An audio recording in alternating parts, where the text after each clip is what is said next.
मैं मुराद साहब बैठ जाएं जी।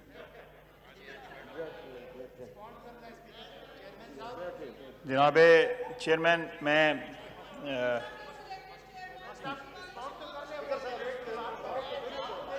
जनाब चेयरमैन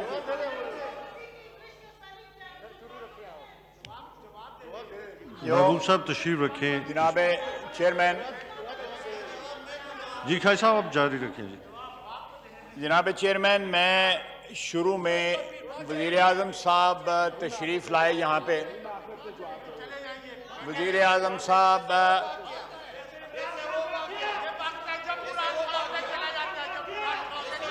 नो क्रॉस टॉक जी।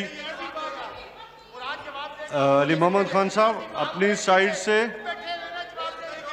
जनाब खाजी साहब एक मिनट तशरीफ रखें। वज़ीर आज़म की तकरीर में भी यही कुछ होगा। एक मिनट तशरीफ रखेंगे जी। अली मोहम्मद खान साहब अपने मेंबरान को और नवीद कमर साहब आप अपने साइड्स को देखें, जो डिसाइड हुए उसके मुताबिक जी। खाजा जनाब चेयरमैन, मैं जो वज़ीर आज़म साहब ने जो आज तकरीर की है,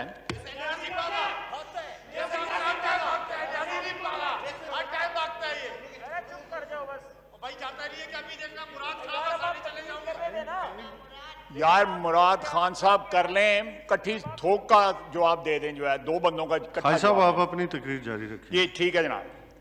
जनाब चेयरमैन, सबसे पहले मैं वज़ीर आज़म साहब की तकरीर में जो तारीखी जो उन्होंने तारीख के मुतल्लक जो एक लेक्चर दिया है, मैं उसकी करेक्शन कर दूँ।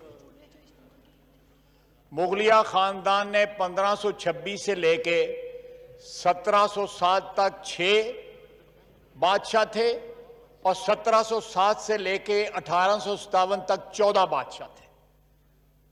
जो उन्होंने बताई है तारीख जो है कि औरंगजेब के बाद 6 बादशाह 13 साल में ख़त्म हो गए। पहले ये मेरा ख्याल है, इस हाउस को इतना अनपढ़ ना समझें, यहां पे कुछ लोगों को पता है। अपने तारीख के सबक जो हैं इनको सुनाएं, हमें ना सुनाएं, खुदा का वास्ता। दूसरा, उन्होंने कहा कि 13-14 साल में बाइजेंटाइन एम्पायर खत्म होगी। बाइजेंटाइन एम्पायर उस वक्त खत्म हुई, अर्तुगरुल ड्रामा वो देखते हैं जब कॉन्स्टेंटिनोपल फॉल हुआ था, and that was in 1452 if I am not wrong. 15th century के मिडिल में फॉल हुआ था।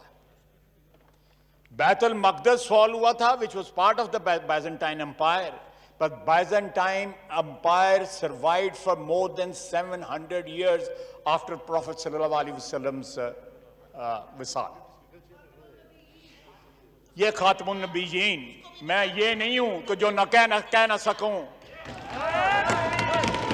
खातमुन नबीयीन सरकारे मदीना नहीं, सरकारे कायनात खातमुन नबीयीन, जिस तरह उसने कहा है। खातमुन नबीयीन हमारा जो रेज़ादात है, जो हमारा रीजन ऑफ एग्जिस्टेंस जो है, वो हस्ती है सल्लल्लाहु अलैहि वसल्लम, जिसका ये नाम सही नहीं ले सकता। जनाब वाला ये इन्होंने इंटरप्ट किया था, मैंने कहा साहब पूरा कर दूं इनका जो है।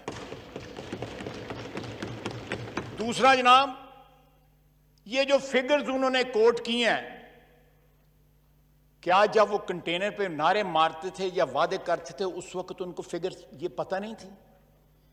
ये फिगर 2013 में, 14 में, 15 में, 16 में, 17 में, 18 में जब इलेक्शन लड़ा था उस वक्त ये फिगर सारी मौजूद थी।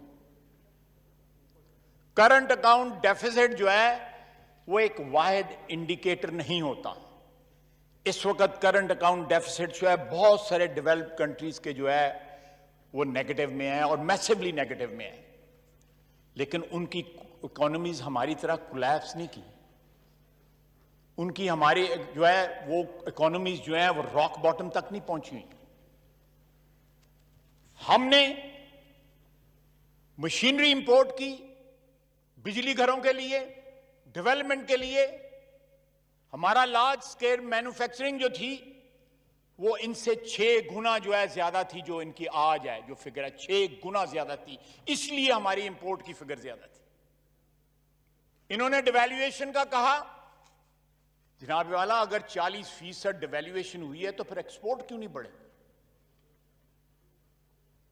उसके बाद इन्होंने कहा कि हमने लॉन्ग टर्म में कन्वर्ट कर दिए हैं। जनाब वाला, मैंने अपनी तकरीर में कहा था कि 10.26 से 10.96 एवरेज रेट चला गया है। यह रीप्रोफाइलिंग की वजह से इंटरेस्ट रेट बढ़ गया, सस्ता नहीं हुआ। ये थोड़ा सा किसी से ट्यूटरिंग ही ले लें। अगर अपने साथियों की बात नहीं मानते, कोई बाहर से बंदा ले आए जो इनको तारीख का सबक दे, जो इनको माशियात का सबक दे। पता नहीं किन किन जो सबक की जरूरत है इनको, जो आके तकरीर करते हैं और फिर चले जाते हैं।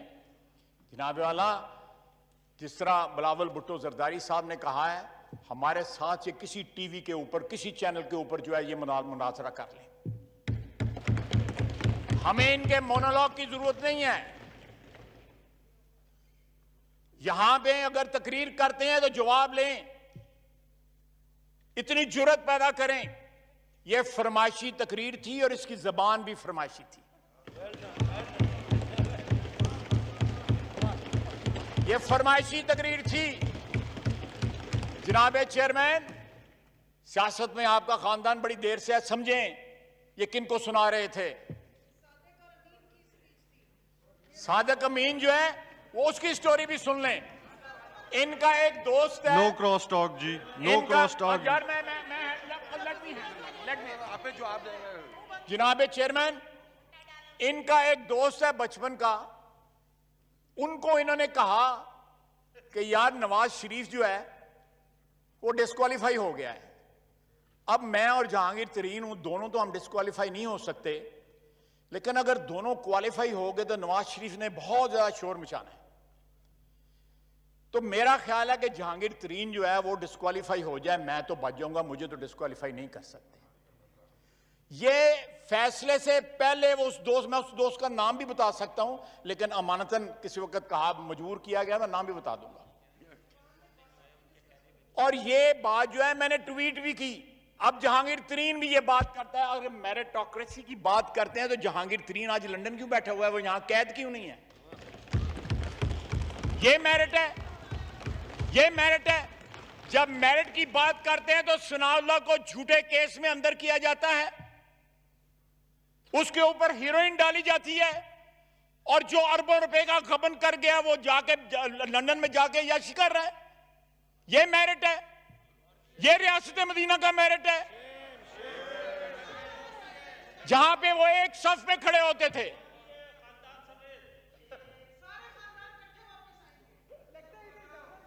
चले, ये ख्वातीन है, अभी इनके टाइम है, जरा इनका ये एक्सपायर नहीं हुए, एक मिनट और तो इसलिए जी आपसे रिक्वेस्ट है कि आप वाला हौसले के साथ सुने। उसके बाद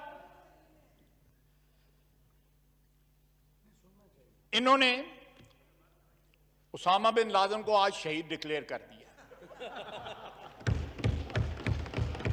ये आप निकाल लें, उसमें इन्होंने शहीद डिक्लेयर किया है। वो बंदा इस सरजमीन के ऊपर दहशतगर्दी लेके आया था। वो अव्वल और आखिर दहशतगर्द था। उसने मेरे वतन को बर्बाद किया, और ये उसको शहीद कह रहे हैं। और शहीद आप कह रहे हैं, लाया जियाउल हक था, शहीद आप कह रहे हैं। जनाब आला, आपने तो पता नहीं कितने डैडी भुगता दिए हैं। मुशर्रफ भी डैडी था, अभी भी डैडी है, अभी भी ना, मुशर्रफ भी डैडी था, अभी भी डैडी बैठा है। पता नहीं किस किस के चौखट पे जाके ये सजदा रेज हुए हैं। ये जिस तरह हमने इनकी तकरीर सुनी है, बैठते मेरी सुनते, बिलावल भुट्टो जरदारी साहब की तकरीर सुनते, हौसला पैदा करें, हौसला पैदा करें। बड़ा जिगरा चाहिए मुखालिफ बातें सुनने का। अगर इतना जो है मजाज जो है इतना नाजुक है कि गरां बातें गुजरती हैं, हमें 2 साल हो गए हैं, पाकिस्तान की तारीख में कोई वजीर आजम इतना कम अरसा नेशनल असेंबली में आज जितना इमरान खान आया है। आप निकाल लें, रिकॉर्ड में होगा। जनाबे चेयरमैन,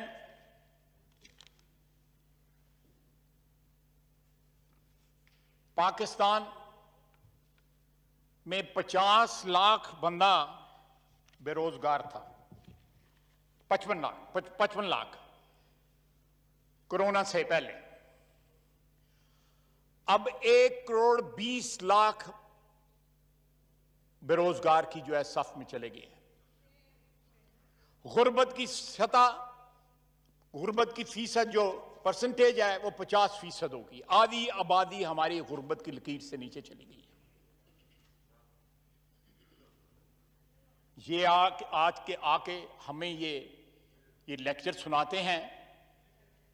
ऑस्ट्रेलिया कह रहा है कि हमारे मुल्क में 23% कोरोना जो है पाकिस्तान से आया है। परसों एमिरेट्स की फ्लाइट लैंड किया हांगकांग में, उसमें 36 कोरोना के मरीज निकले हैं, जिसमें 29 पाकिस्तान। हमारी वैसे तो एक्सपोर्ट्स बड़ी नहीं है, लेकिन कोरोना एक्सपोर्ट करना शुरू कर दिया है। जनाबे वाला, ये वबा जिस तरह बढ़ रही है, अल्लाह करे मैं गलत कह रहा हूं, मेरी दुआ है, लेकिन मैं हकीकत से मुंह नहीं छुपा सकता। हकीकत जो है उसको, उससे मुंह छुपाना जो है, मेरा ख्याल है सबसे बड़ी जो है बेवकूफी होगी मौजूदा हालात में। हमें मिन हैसुल कौम जो है वो हकीकत का सामना करना है, और इस हकीकत को सामने, ये सिर्फ नारा नहीं कि घबराना नहीं, ये फ्लू है, ये कोरोना है, ये लाखों बंदों की जान ले चुका है द वर्ल्ड ओवर। ये फ्लू नहीं है, ये जुकाम नहीं है जो आप लेक्चर देते रहे हैं। और आज क्रोनोलॉजी बता रहे थे कि मैंने फलां वक्त ये कहा था, मैंने फलां वक्त ये नहीं कहा था।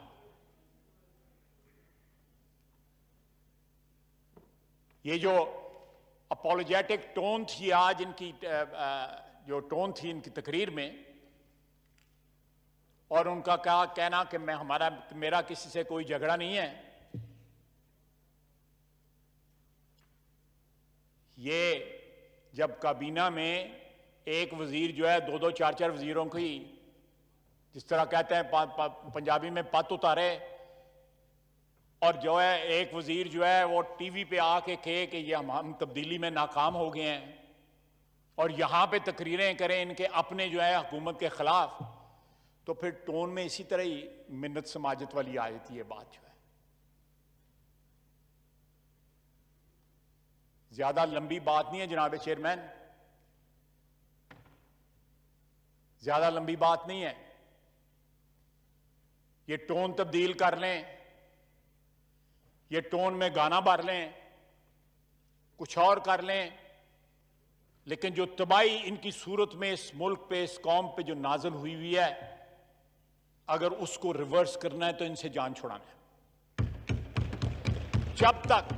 जब तक मासूफ कुर्सी में बैठे हुए हैं, तबाही का साइकिल जो है वो रिवर्स नहीं होगा इस मुल्क में। ये तबाही की अलामत, मईशत की तबाही, सेहत की तबाही, फॉरेन पॉलिसी की तबाही, और कश्मीरी रो रहे हैं। और आपने 182, 86 जिस तरह बिलावल भुट्टो साहब कह रहे थे, उनको वोट दिलवा दिए, और फिर कहते हैं क्या क़यामत आ गई अगर वो सिक्योरिटी काउंसिल का गैर मुस्तकिल मेंबर बनना कोई बड़ी बात नहीं है, लेकिन 192 में 184 वोट लेना बहुत बड़ी बात है। हमारे तमाम सो कॉल्ड ब्रादर मुल्क जो है, उन्होंने अललान जो है उनको वोट दिया, इंडिया को वोट दिया। लोग नॉर्मली 150 या 160 या 140, 45 के ऊपर इलेक्ट होते हैं, वो 184 पे इलेक्ट हुआ है। Face the reality, head on face the reality, चाहे वो फॉरेन पॉलिसी हो या पब्लिक हेल्थ हो या इकोनॉमी हो, एवरीथिंग इज एलिंग एंड कोलैप्सिंग। और आप यहां पे आके हमें अपीज करने की कोशिश कर रहे हैं। इट्स टू लेट जनाब वजीर आजम, इट्स टू लेट। पानी सर से गुजर चुका है। ये बजट जो है, ये बजट नहीं है, ये एक टेम्पररी, अभी तो ये इनका सिलसिला जारी है। फ्लर्टेशन जो है IMF से अभी भी हो रही है। हमें कहा जा रहा है कि यहां पे FATF के लिए लेजिस्लेशन करो, 14-15 जो हमें लिस्ट दी गई है स्पीकर साहब की तरफ से लेजिस्लेशन की। आपने पिछले 2 साल में कहीं गुंजाइश छोड़ी है कि अपोजिशन आपसे कोऑपरेट करे? मैं फिर कहूंगा, 6 फुट के 10 फुट के फासले के ऊपर सनाउल्लाह बैठा हुआ था, जिसके ऊपर आपने 20 किलो जो है हेरोइन डाली।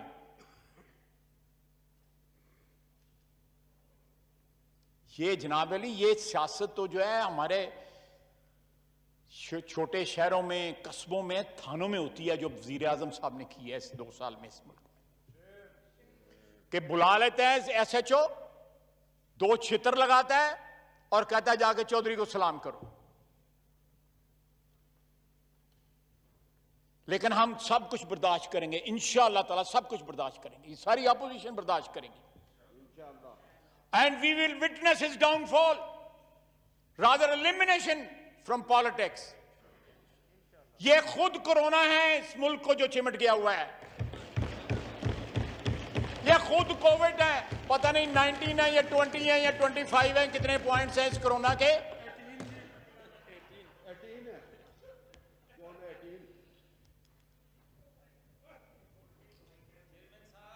वो कहते हैं जी तो वो जो बिल गेट्स का नाम बिल क्यों है कि वो गेट के नीचे से बिल आता है बिजली का।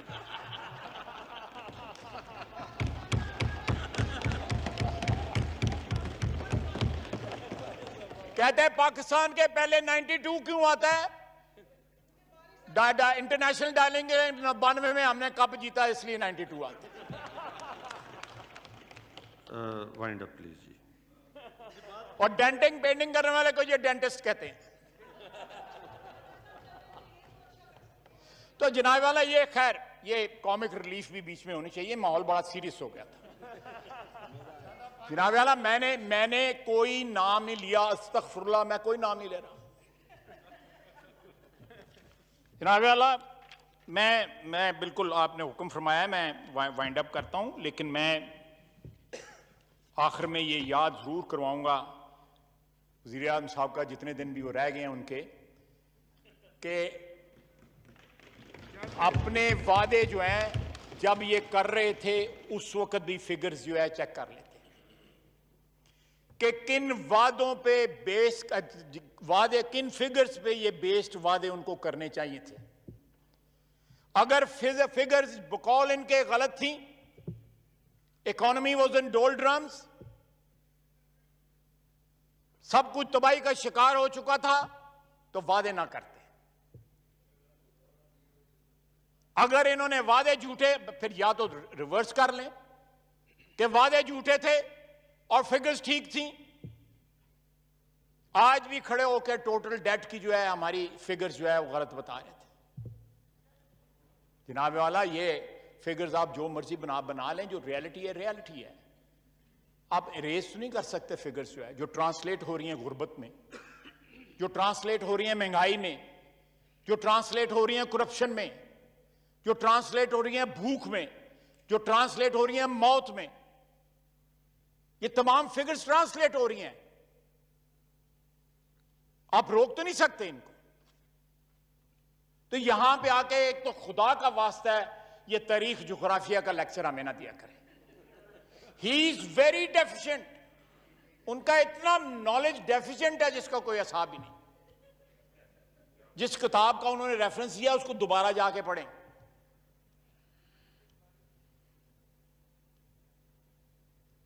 यहां पे रेफरेंस इसलिए ना दें कि लोगों को इंप्रेस करने के लिए कि मैं कोई नॉलेजेबल आदमी हूं। जो असलियत है लोगों को बताएं, और कौम को पता लग गया हुआ है असलियत का। उसके जो मर्जी डेंटिंग पेंटिंग करवा लें उसके ऊपर ले, बॉडी तो वही रहनी है।